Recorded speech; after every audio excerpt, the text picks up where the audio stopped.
morning. Today we are going to learn the continuation of our previous chapter, fifth chapter, solution. Okay. So today our topic is types of solution. Okay.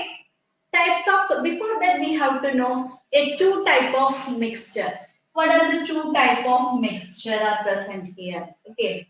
The first one is homogeneous and the second one is heterogeneous. Okay, so these are the two types of mixture. So the main difference between these two mixtures are homogeneous means the solute dissolved completely or uniformly. Okay, and heterogeneous means the solute not distributed uniformly. Okay, so here not uniformly. അതായത് homogeneous and heterogeneous two types of mixture ആണ് നമുക്ക് തന്നിരിക്കുന്നത്. homogeneous എന്ന് പറഞ്ഞാല് ഇപ്പൊ നമ്മൾ കുറച്ച് salt എടുത്തിട്ട് വെള്ളത്തിൽ ആഡ് ചെയ്യുമ്പോൾ എന്താ ഉണ്ടാവുക കംപ്ലീറ്റ് ഡിസോൾവ് ആവും. പിന്നെ നമുക്ക് എവിടെയെങ്കിലും കാണാൻ കഴിയുമോ സാൾട്ട് അല്ലെങ്കിൽ ഷുഗർ എവിടെയെങ്കിലും കാണാൻ കിട്ടുമോ? ഇല്ല, കാണുമ്പോൾ ഒരു വെള്ളം പോലെ ഉണ്ടാവുള്ളൂ. അപ്പൊ ഈ കംപ്ലീറ്റ് ഡിസോൾവ് ആവുന്നതിന്റെ പേരാണ് homogeneous എന്ന് പറയാം. heterogeneous means not uniformly. അപ്പൊ അതിന്റെ എന്താണ് അർത്ഥം? heterogeneous പറഞ്ഞാൽ അത് കംപ്ലീറ്റ് മിക്സ് ആവില്ല. എക്സാമ്പിൾ, കുറച്ച് ഷുഗറും സാൻഡും കൂടി മിക്സ് ചെയ്താൽ എന്താ ഉണ്ടാവുക? എല്ലാവരും കംപ്ലീറ്റ് മിക്സ് ആയി നമുക്ക് കാണാൻ കഴിയാത്ത രീതിയിലാണ് ഉണ്ടാവോ? ഇല്ല, ഒരിക്കലും അങ്ങനെ ഉണ്ടാവില്ല. ഇപ്പൊ സാൾട്ടും സാൻഡും മണല് എന്ത് നമ്മൾ മിക്സ് ചെയ്ത് കഴിഞ്ഞാലും നമുക്ക് അങ്ങനെ കാണാൻ കഴിയും, കംപ്ലീറ്റ് മിക്സ് ആവില്ല. മിക്സ് ആവാത്ത ഒരു ഫോമാണ് heterogeneous. കംപ്ലീറ്റ് മിക്സ് ആവുന്ന ഒരു ഫോമാണ് homogeneous എന്ന് പറയാം. Then what are the examples for homogeneous? Salt solution, sugar solution. ഇതൊക്കെ നമുക്ക് വെള്ളത്തിലിട്ട് കഴിഞ്ഞാൽ കംപ്ലീറ്റ് ഡിസോൾവ് ആയിട്ട് ഒന്നും കാണാൻ പറ്റില്ല. അപ്പൊ അതൊക്കെ ഹോമോ എന്നാണ് പറയാ. ഹെട്രോ എന്ന് പറഞ്ഞാൽ കംപ്ലീറ്റ് മിക്സ് ആവാത്ത ഒരു ഫോമാണ് heterogeneous.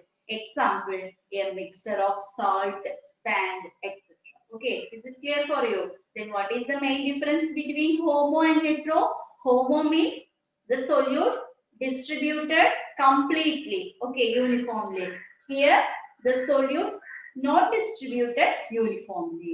So it is the main difference between homo and hetero. എന്തായിരുന്നു homo എന്ന് പറഞ്ഞാൽ കംപ്ലീറ്റ് ഡിസോൾവ് ആവും. hetero എന്ന് പറഞ്ഞാൽ അത് കംപ്ലീറ്റ് മിക്സ് ആവാത്ത ഒരു ഫോമാണ് hetero എന്ന് പറയുന്നത്. Okay. Okay, next we are moving on to our important topic, types of solution. Okay, so there are three types of solutions are present based on the size. The first one is true solution. Okay, note down this point. True solution. True solution is otherwise known as solution. അപ്പോൾ ഇതിനെ true solution എന്ന് പറയാം, solution എന്ന് മാത്രം പറയാം ട്ടാ. Next, second one, colloidal. Colloidal solution. And our third concept is suspension. Okay, so what are the three kinds of solutions? True solution, colloidal solution, and suspension. Okay, so here the simple one, true solution. എന്താണ് true solution? True solution ൽ എങ്ങനെയാണ് നമുക്ക് കിട്ടുക, കാര്യങ്ങളൊക്കെ എങ്ങനെ ഉണ്ടാവും കാണാൻ. അപ്പോ ഓരോന്നായിട്ട് നോക്കാം. Then what are the three types of solution? Note down this point. True solution, colloidal solution, suspension. Okay, so our first topic is true solution. Let me see what is meant by true solution. Here true solution are clear solution. The first point is it is very clear. കാണുമ്പോൾ നമുക്ക് നല്ല clear ആയിട്ട് കാണാം. ഇപ്പൊ കുറച്ച് പഞ്ചസാര എടുത്ത് നമ്മൾ വെള്ളത്തിൽ അലിയിക്കുമ്പോ എങ്ങനെ ഉണ്ടാവും? ആ സൊല്യൂഷൻ കാണുമ്പോൾ നല്ല ക്ലിയർ ആയിട്ട് കാണാൻ കഴിയില്ലേ? അതിനെയാണ് എന്താ പറയാ നമ്മള് ട്രൂ സൊല്യൂഷൻ എന്ന് പറയാം. Okay, second, true solution particles do not settle down. What is the meaning for this? Particles do not settle.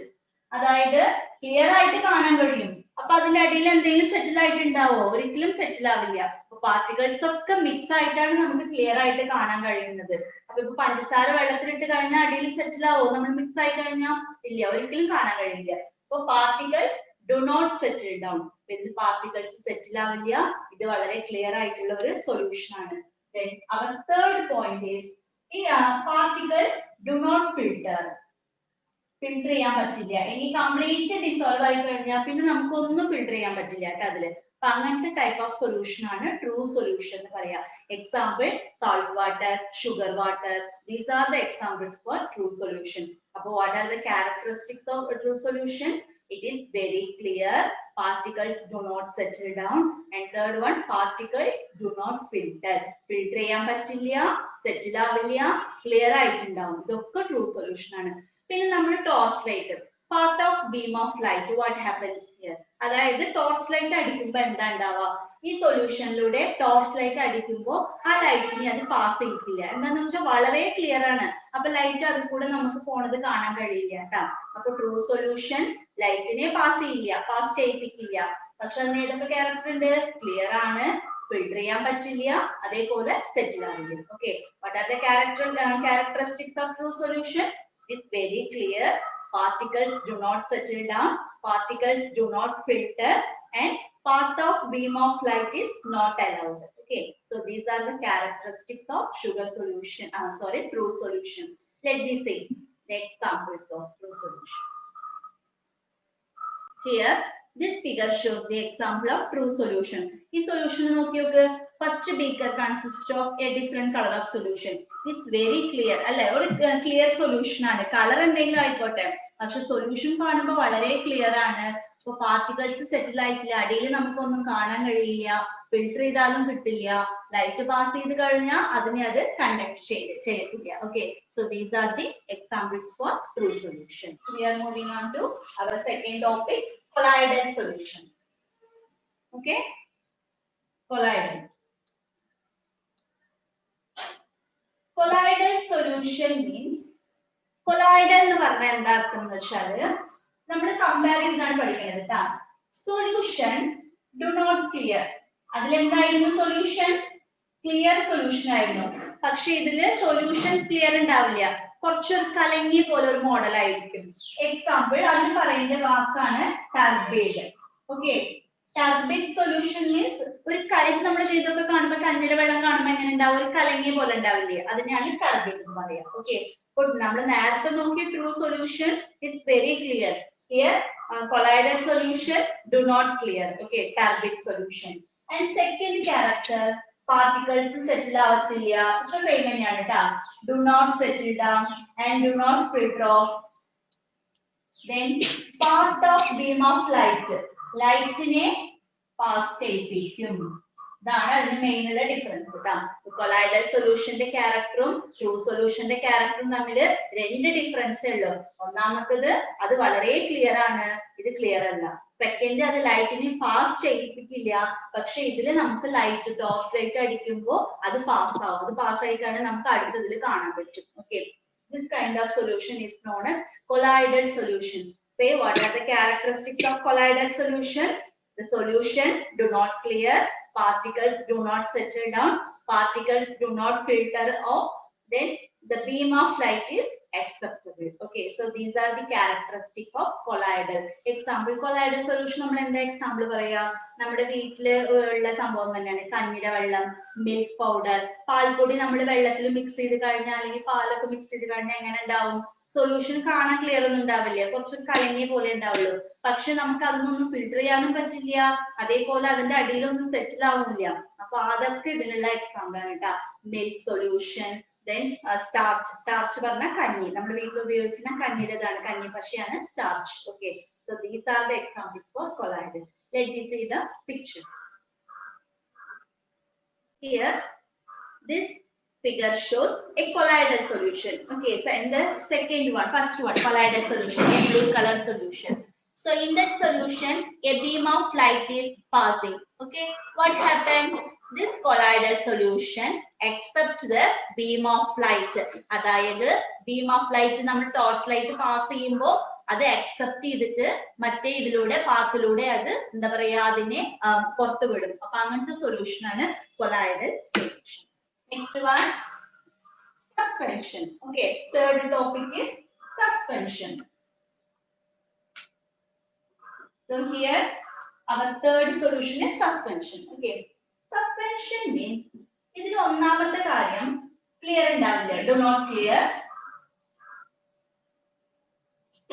Then second one, particles settle out. Okay. Particles settle out. Then third one, particles filter ചെയ്യാൻ പറ്റും. Then light നെ pass ചെയ്യിപ്പിക്കില്ല. Okay. ഇതൊക്കെയാണ് ഇതിന്റെ character. So suspension has the solution do not clear, particles settle down, particles filtering off, then path of beam of light not passing. Okay, അതായത് എന്താണ് suspension എന്ന് പറഞ്ഞാൽ ഇപ്പൊ നമ്മൾ ഒരു കുറച്ച് ഇതിലൊരു വെള്ളം എടുത്തിട്ട് നമുക്ക് ഈ ചോക്കിന്റെ പൊടിയോ അല്ലെങ്കിൽ മണല് സാൻഡില്ലേ ആ സാൻഡ് ആ വെള്ളത്തിലിട്ട് കഴിഞ്ഞാൽ കിട്ടുന്നതാണ് സസ്പെൻഷൻ എന്ന് പറയാം. അപ്പൊ നമുക്കിപ്പോ അതൊന്ന് എടുക്കാം. എന്തൊക്കെയാണ് അതിന്റെ ക്യാരക്ടർ, സസ്പെൻഷന്റെ ക്യാരക്ടർ? കുറച്ച് സാൻഡ് എടുത്ത് വെള്ളത്തിലിട്ട് കഴിഞ്ഞാൽ നമുക്ക് എന്താ കാണാൻ കഴിയുക? ആ സാൻഡ് കാണാൻ കഴിയില്ല, അതിന്റെ അടിയിൽ അങ്ങനെ കിടക്കും മണൽ. അപ്പൊ നമുക്കത് കാണാൻ കഴിയും. അപ്പൊ നമുക്ക് വിസിബിൾ ആണ്. പിന്നെ അതിന്റെ അടിയിൽ സെറ്റിൽ ആവും, അതിനെ ഫിൽട്ടർ ചെയ്യാൻ പറ്റും. വേറൊരു ഇതിലേക്ക് ഫിൽട്ടർ ചെയ്യുമ്പോൾ ആ സാൻഡ് അങ്ങനെ ഫിൽട്ടർ പേപ്പറിൽ സെറ്റിൽ ആവും. പക്ഷെ ബീം ഓഫ് ലൈറ്റ് പാസ് ചെയ്യുമ്പോൾ അത് ഒരിക്കലും പാസ് ചെയ്യില്ല. അപ്പൊ സസ്പെൻഷനുള്ള എക്സാമ്പിൾ ആണ് സാൻഡ് വാട്ടർ, മഡി വാട്ടർ, എന്താ പറയാ ചളിയൊക്കെ മിക്സ് ചെയ്ത വെള്ളമില്ലേ, അതൊക്കെ ഇതിനുള്ള എക്സാമ്പിൾ ആണ് കേട്ടോ സസ്പെൻഷൻ. അപ്പൊ നമ്മളിവിടെ പഠിക്കാൻ പോണത് 3 different category. Which one? True solution, colloidal solution, suspension. Okay, ഈ 3 എണ്ണത്തിന് ഞാൻ ഒന്നും കൂടി റിപ്പീറ്റ് ചെയ്യാം. Before that see the picture here. The second test tube contains suspension. Okay, അതായത് പാർട്ടിക്കിൾസ് ഒക്കെ അതിൽ സെറ്റിൽ ആയിട്ട് അടിയിൽ കാണാൻ കഴിയും. ബാക്കിയുള്ള 2 സൊല്യൂഷനും നമുക്ക് കാണാൻ കഴിയില്ല. അതിൽ പാർട്ടിക്കിൾസ് സെറ്റിൽ ആവും. അതേ അതിന്റെ അടിയിൽ നമുക്ക് ഒരു ഗ്രൂപ്പ് ആയിട്ട് ഫോം ആയിട്ടില്ല, അതിനെ നമ്മൾ ക്ലസ്റ്റർ എന്ന് പറയും കേട്ടോ. ഓക്കെ, ദെൻ ഇതിൽ നമുക്ക് ഫിൽട്ടർ ചെയ്യാൻ പറ്റും. അതേപോലെ വേറെ എന്താണ്? ബീം ഓഫ് ലൈറ്റ് ഇത് പാസ് ചെയ്യും. Okay, let me discuss once more what are the 3 types of solution: true solution, colloidal solution, suspension. True solution example salt water, sugar water. എന്തൊക്കെയാണ് അതിന്റെ ക്യാരക്ടർ? ക്ലിയർ ആയിരിക്കും, ഫിൽട്ടർ ചെയ്യാൻ പറ്റും, പിന്നെന്താണ്? സെറ്റിൽ ആവത്തില്ല, ലൈറ്റിനെ pass ചെയ്യിപ്പിക്കില്ല. Second one, colloidal solution. Colloidal solution, the examples are starch solution, milk powder. What are the characteristics here? First one, do not clear. What is the name known by the name? Turbid solution. Okay, clear ആവാത്ത solution ആണ് turbid solution എന്ന് പറയാം. Second, വേറെ എന്തൊക്കെ character ഉണ്ട് കൊളൈഡലിന്? അതേപോലെ തന്നെയാണ്. പാൽപ്പൊടി നമ്മൾ വെള്ളത്തിൽ മിക്സ് ചെയ്ത് കഴിഞ്ഞാൽ അത് ക്ലിയർ ആവില്ല, പക്ഷെ സെറ്റിൽ ആവില്ല, ഫിൽട്ടർ ചെയ്യാൻ പറ്റില്ല, അങ്ങനെ കുറെ ക്യാരക്ടർ ഉണ്ട്. അതൊക്കെയാണ് കേട്ടോ. പിന്നെ ഇമ്പോർട്ടന്റ് ക്യാരക്ടർ, ലൈറ്റിനെ പാസ് ചെയ്യിപ്പിക്കുന്ന ഒരേ ഒരു സൊല്യൂഷൻ ആണ് colloidal solution. Then suspension. Suspension example ഏതൊക്കെയാണ്? സാൻഡ് വാട്ടർ, മഡി വാട്ടർ, ഇതൊക്കെ അതിനുള്ള എക്സാമ്പിൾ ആണ്. ഇത് എന്ത് ചെയ്യിപ്പിക്കും? സസ്പെൻഷനില് നമുക്ക് അതിനെ ഫിൽട്ടർ ചെയ്യിപ്പിക്കാൻ പറ്റും, പാർട്ടിക്കിൾസിനെ കാണാൻ പറ്റും, അതേപോലെ എന്താണ്? ഫിൽട്ടർ ചെയ്യാൻ പറ്റും. ഇതൊക്കെ അതിനുള്ള എക്സാമ്പിൾ ആണ് കേട്ടോ. അപ്പൊ what are the examples for true solution? Salt water, sugar water. For colloidal solution, milk powder, starch powder. And for suspension, muddy water, sand water. Okay, so these are the 3 types of solutions. Let me move on one topic, activity. Okay, അതായത് നമ്മളിവിടെ പഠിച്ചിട്ടുണ്ട് കൊളൈഡൽ സൊല്യൂഷനിൽ മാത്രമാണ് light pass ആവുള്ളൂ കേട്ടോ. Not ചെയ്ത് വെക്കാൻ ഈ പോയിന്റ്. വേറെ ഒന്നിലും പാസ് ചെയ്യിപ്പിക്കാൻ പറ്റില്ല. കൊളൈഡൽ സൊല്യൂഷനിൽ മാത്രമാണ് ലൈറ്റ് പാസ് ചെയ്യുള്ളൂ. അപ്പൊ അതിനുള്ള ഒരു activity. Okay, here we are taking one beaker. In that beaker we are taking 2 gram of sodium thiosulfate. ഈ സാൾട്ടിന്റെ പേര് നമ്മുടെ ടെക്സ്റ്റിൽ ഉണ്ടാവും. ഇല്ലാത്തവരുണ്ടെങ്കിലും കുഴപ്പമില്ല, നോട്ട് ചെയ്ത് വെച്ചാൽ മതി. Sodium thiosulfate. So a 2 gram of sodium thiosulfate is taken. ഇതൊരു സാൾട്ട് ആണ് കേട്ടോ, ഒരു വൈറ്റ് കളർ സാൾട്ട് ആണ്. ഈ സാൾട്ട് നമ്മൾ ഇതിൽ എടുത്തിട്ട് ഇതിന്റെ കൂടെ നമ്മൾ എന്ത് ചെയ്യണം? കുറച്ച് വെള്ളം ആഡ് ചെയ്യണം കേട്ടോ. 1000 ml വാട്ടർ ആഡ് ചെയ്തിട്ട് അതിന്റെ കൂടെ ആദ്യം നമ്മൾ സാൾട്ട് എടുത്തു, വെള്ളം മിക്സ് ചെയ്തു. ഇപ്പൊ വെള്ളം സാൾട്ടും കൂടി മിക്സ് ചെയ്തിട്ട് ഇതുവരെ അങ്ങനെ ഉണ്ട്. പിന്നെ ഇതിന്റെ കൂടെ കുറച്ച് ആസിഡ് മിക്സ് ചെയ്യാം. ഏത് ആസിഡാന്ന് ചോദിക്കുമ്പോൾ HCl. Okay, hydrochloric acid. Acid mix ചെയ്ത് കഴിഞ്ഞ് കുറച്ചു നേരം ഡിസ്റ്റർബ് ചെയ്യാതെ വെക്കുമ്പോൾ നമുക്ക് ഇതിന്റെ അടിയിൽ ഒരു യെല്ലോ കളർ പാർട്ടിക്കിൾസ് ഇങ്ങനെ സെറ്റിൽ ആയി വരുന്നത് കാണാം. അപ്പോ കുറച്ചു നേരം ഡിസ്റ്റർബ് ചെയ്യാതെ വെക്കുമ്പോൾ അടിയിൽ ഇങ്ങനെ കുറച്ച് yellow particles. What is the reason for the formation of yellow particles? Because ഇതും കൂടി റിയാക്ട് ചെയ്തിട്ട് ഇവിടെ പ്രൊഡ്യൂസ് ആവുന്നത് സൾഫർ എന്ന് പറഞ്ഞ ഒരു കോമ്പൗണ്ട് ആണ് കേട്ടോ. ഇത് നോട്ട് ചെയ്ത് വെക്കാം. ഈ സൾഫർ ഇതിൽ വരുന്ന കാരണം കൊണ്ടാണ് യെല്ലോ കളർ നമുക്ക് കാണാൻ കഴിയുന്നത്. Okay, so the reason for yellow color is presence of sulfur particles. അപ്പൊ ഇവിടെ ഇങ്ങനെ യെല്ലോ കളർ കുറച്ച് കുറച്ചായിട്ട് ഫോം ആവുന്നുണ്ട്. ഇപ്പൊ നമ്മൾ ഒരു ടോർച്ച് ലൈറ്റ് എടുത്ത് അടിക്കുമ്പോൾ ഇതിലൂടെ ലൈറ്റ് പാസ് ആയി കഴിയുമ്പോൾ നമുക്ക് കൺഫേം ചെയ്യാം ഇത് കൊളോയിഡൽ സൊല്യൂഷൻ ആണ്. പിന്നീട് കുറെ നേരം നമ്മൾ അങ്ങനെ തന്നെ വെക്കുമ്പോ എന്താ ഉണ്ടാവുക, ഈ യെല്ലോ കളർ പാർട്ടിക്കിൾസിന്റെ സൈസ് ഇങ്ങനെ ബിഗർ ആയിട്ട് വരും. ഏറ്റവും വലുതായി വന്നിട്ട് അവസാനം അത് സസ്പെൻഷൻ ആയിട്ട് മാറും. സസ്പെൻഷൻ ആയി കഴിഞ്ഞാൽ പിന്നെ ലൈറ്റ് പാസ് ചെയ്യോ? ഒരിക്കലും ചെയ്യില്ല. അപ്പൊ ഇതാണ് അതിനുള്ള activity. Okay, so once again repeating. First of all, we are taking a beaker. In that beaker, the salt is taken, sodium thiosulfate, and added with some amount of water. Then a small amount of acid is added. Then what happens here? A yellow color precipitate is obtained due to the presence of sulfur. Then we are passing a torch light. What happens? The light is passing through this beaker. Then after some time, this solution is converted into suspension form. Appo endundavum light avade pass cheyidilla. Now see this, show this figure. This beaker consists of a colloidal solution. അതായത് colloidal solution പറഞ്ഞാൽ നമ്മളിപ്പോ ഉണ്ടാക്കിയില്ലേ sulphur ഒരു yellow colour പോലത്തെ അതുപോലത്തെ ഒരു solution ആണ്. അതിൽ torch light pass ചെയ്യുമ്പോൾ എന്താ ഉണ്ടാവുന്നത് നമുക്കത് ക്ലിയർ ആയിട്ട് കാണാൻ പറ്റും. ആ ടോർച്ച് ലൈറ്റിന്റെ വെളിച്ചം കാണാൻ പറ്റും. So this activity shows a colloidal solution which allows the beam of light. Okay, our last topic is soft drinks and stabilizer. Okay, very important 3-mark question. Okay, stabilizer means a chemical agent. അതായത് നമ്മൾ ഈ കുടിക്കുന്ന fruit juice mix ഇതൊക്കെ ഉണ്ടാവില്ലേ, ഇതൊക്കെ കേട് വരാതിരിക്കാൻ വേണ്ടിയിട്ട് അതിൽ കുറച്ച് കെമിക്കൽ ആഡ് ചെയ്യും. എന്തിനാണ് ആ കെമിക്കൽ ആഡ് ചെയ്യണത്?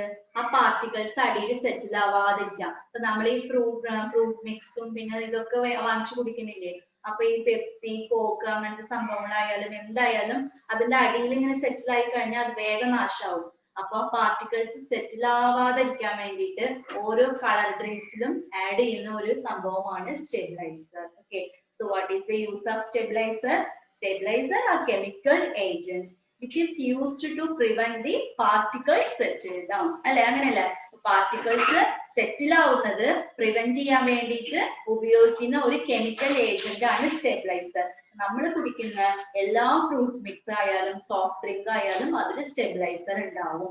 എന്താണ് സ്റ്റെബിലൈസറിന്റെ ഉപയോഗം? ഇവിടെ പാർട്ടിക്കിൾസ് സെറ്റിൽ ആവാതിരിക്കാനും സൊല്യൂഷൻ കേടുവരാതിരിക്കാനും ആഡ് ചെയ്യുന്ന ഒരു സംഭവമാണ് stabiliser. Okay, here a different type of stabilizer. What are the chemical agent used as a stabilizer? വളരെ important ആയ 3-mark question ആണ് ട്ടോ. സുക്രോസ് അസിറ്റേറ്റ്, അതൊക്കെ നിങ്ങളുടെ ടെക്സ്റ്റിൽ ഉണ്ടാവും. ഇതൊന്ന് മാർക്ക് ചെയ്ത് വെക്കാം കേട്ടോ. അത് കെമിക്കൽ നെയിം ആണ്, ഇത് മാറ്റി എഴുതാൻ പാടില്ല. Sucrose acetate, isobutyrate, ester of rosin, അങ്ങനെ കുറച്ച് എക്സാമ്പിൾസ് ഒക്കെ തന്നിട്ടുണ്ടാവും. അതൊക്കെ നോട്ട് ചെയ്ത് വെച്ചാൽ മതി. പിന്നീട് നന്നായി മെമ്മറൈസ് ചെയ്യണം ഈ പോയിന്റ്സ് ഒക്കെ. Then what is the use of stabilizer? Stabilizer are chemical agent which is used to prevent the particles settle down. Let me see what are the different type of stabilizers. അതായത് ഓരോ കളറും taste ഒക്കെ കൊടുക്കാൻ വേണ്ടിയിട്ട് ഓരോ stabiliser ആണ് ഉപയോഗിക്കുന്നത്. ഈ ടേബിൾ എല്ലാവരും നോട്ട് ചെയ്യാട്ടാ. First one tartrazine is a chemical. Correct pronunciation note ചെയ്ത് വെക്കാം. ടാർട്രാസിൻ അതിന്റെ ആ ഫുഡ് മെറ്റീരിയൽ ആയിട്ടാണ് ഉപയോഗിക്കുന്നത്. ഏത് കളർ കൊടുക്കാൻ വേണ്ടിയിട്ടാണ്? നമ്മൾ സ്വീറ്റ്സ് ഒക്കെ കഴിക്കുന്നില്ലേ, ലഡു അങ്ങനത്തെ അതിലൊക്കെ യെല്ലോ കളർ കൊടുക്കാൻ വേണ്ടിയിട്ടാണ്. ഏതാണ്? Tartrazine. Next one erythrosine which gives red colour.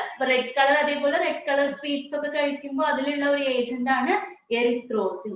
Next vanillin നമ്മൾ ഈ ഫുഡ് മെറ്റീരിയൽ ഐസ്ക്രീമിലൊക്കെ ഉപയോഗിക്കുന്നതാണ്.